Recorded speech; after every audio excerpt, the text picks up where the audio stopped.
غیر اللہ کی عبادت کو چھوڑنا لازم ہے۔ یا اللہ مدد کہا تو یا علی مدد، یا رسول اللہ مدد، یا بہاول حق مدد، یا جیلانی مدد کے نعرے چھوڑنے پڑیں گے۔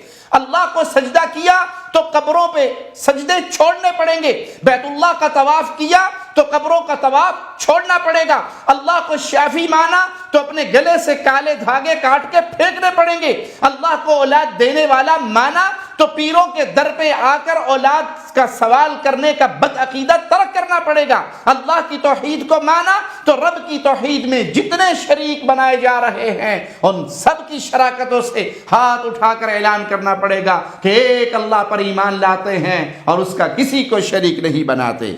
اگر یہ عقیدہ ہے، اگر یہ انداز ہے اللہ کو ماننے کا، تو پھر آپ وادی توحید میں ہیں، آپ ایمان کی بہترین بہاریں پا رہے ہیں۔ اور اگر یہ معاملہ نہیں ہے، دونوں کو لے کر چل رہے ہیں، اللہ کو بھی پکار لیتے ہیں، مردوں کو بھی پکار لیتے ہیں، رب کے لیے بھی سجدے کر لیتے ہیں اور قبروں پہ بھی سجدے کر لیتے ہیں، یا اللہ مدد کی صدائیں بھی لگاتے ہیں اور یا بہاول حق کی صدائیں بھی لگاتے ہیں، تو پھر توحید کے دامن سے آپ بہت دور ہو چکے ہیں۔